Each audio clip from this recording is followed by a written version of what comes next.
Welcome to ADHD UnMasked, a real, honest podcast that's all about my journey from breakdown to breakthrough. Thanks for listening. Hello all, thank you for checking in again. This may be your first listen of my reflective podcast, or maybe you've heard 3 episodes prior. Just over 26 days now since breakdown to breakthrough. And I'm finding this really helpful, just expressing my feelings. Episode 4 in this chapter of my life so far, and it's been about just over 10 days since I wrote my last blog post, is called Jekyll and Hyde, and I hope you enjoy it. Thanks for listening. It's strange how time stretches when your life suddenly stops. The days since my last post have felt long and even almost distorted, not because anything really dramatic has changed, but because without the noise as mentioned in previous and my old routines, I'm starting to now actually hear myself. Sometimes that's actually the scariest part, believe it or not. That stillness, it just hasn't gone anywhere. That quiet, that sense of being paused while everything else keeps moving. Home is very tense, very fractured. My wife and I share the same space, but emotionally we're living in separate rooms. It's really sad to say.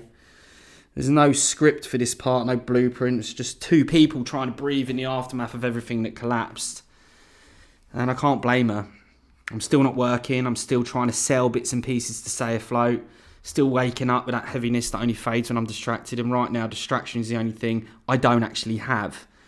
Nights are still the hardest. Sleep comes in broken pieces, leaving long stretches where the world is silent.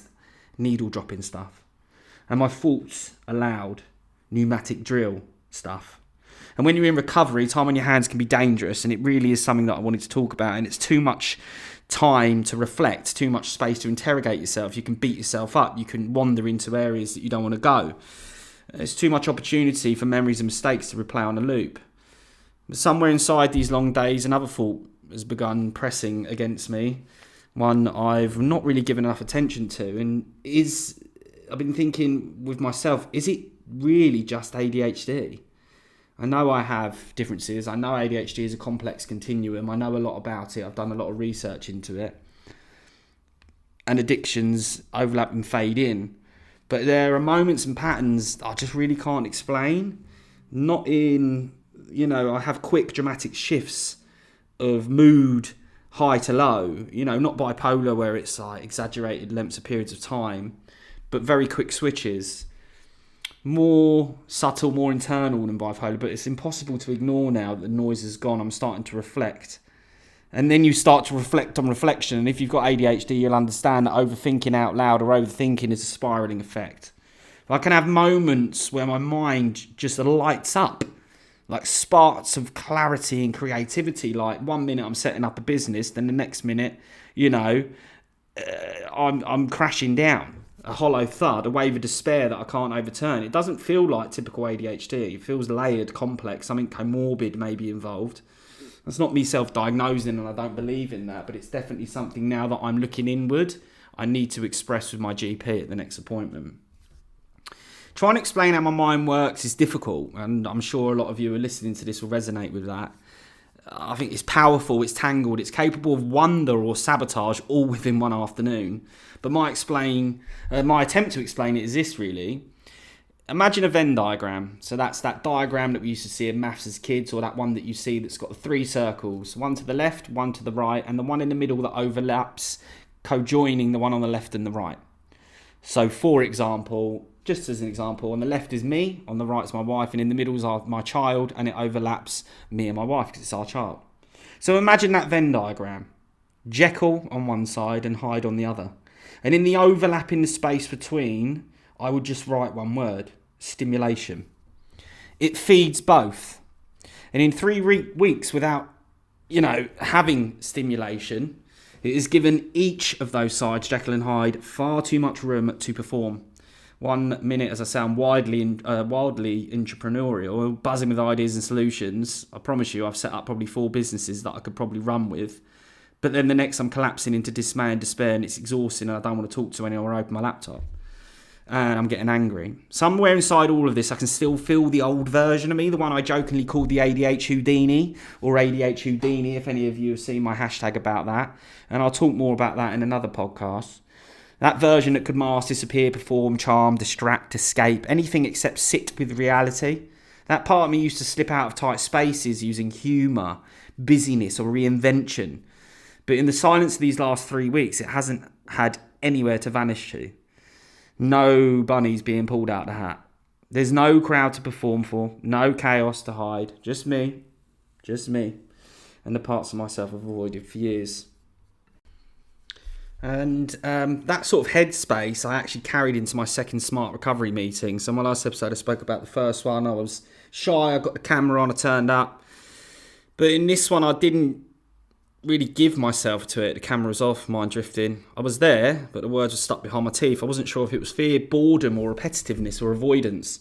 As you can tell, I'm in a spiral now, thinking out loud. It tends to blur the lines, ADHD, I guess. But look, I still showed up, so that's a small win. And for me, in that sort of state of mind, and showing up is more than nothing. A few days later, I walked into something that hit me in a completely different way. My first Gamblers Anonymous meeting. I've actually got back from my second since, obviously, the last episode. So I'm not a huge believer in fate, but 10 minutes into that meeting, and by the way, it took about 3 days to build up to get into it. But 10 minutes into that meeting, I knew I was meant to be there. We sat down. For some reason, I just pictured it being in a school hall with chairs all in a circle, but it was not like that at all. But we took turns reading through this 20-question sort of quiz. You know, that sort of quiz question set that if you answer yes to more than a certain amount of those questions, then you're demonstrating the behaviours associated with the quiz. Obviously, in this case, it was being a compulsive gambler. And as you know, that's one of my addictions, or previous. As the others took their turn before me to read their question out loud and then open the table discussion, it was as if fate or something close to it had its moment in reminding me why I was there. So they went round, they did their questions, and as you do, you look to where your questions are going to be before you read it.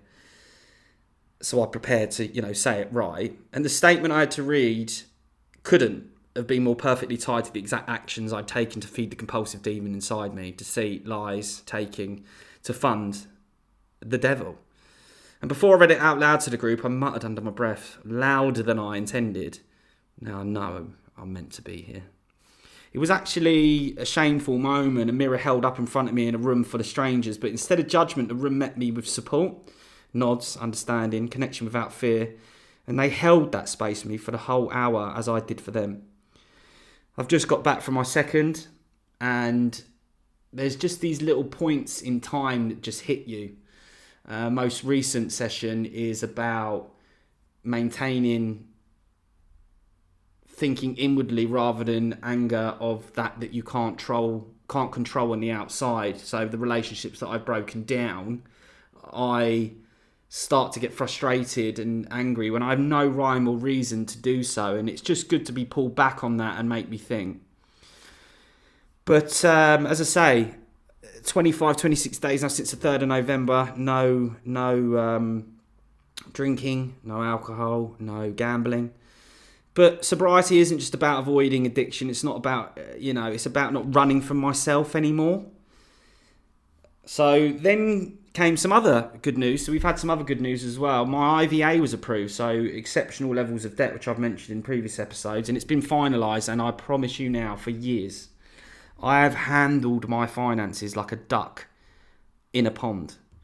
What you see is calm above the water, but underneath, the legs kicking desperately just to stay afloat.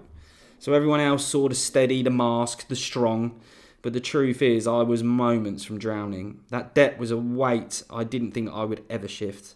And I'm not blaming it for my actions. I take responsibility for those, but it was definitely a player in the chaos and contributions.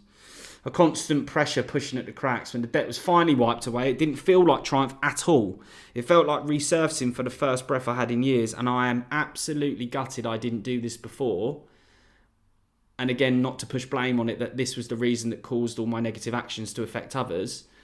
But I am also, although so happy and overwhelmed it's gone, more angry with myself that was all I needed to do to prevent myself being such a you-know-what.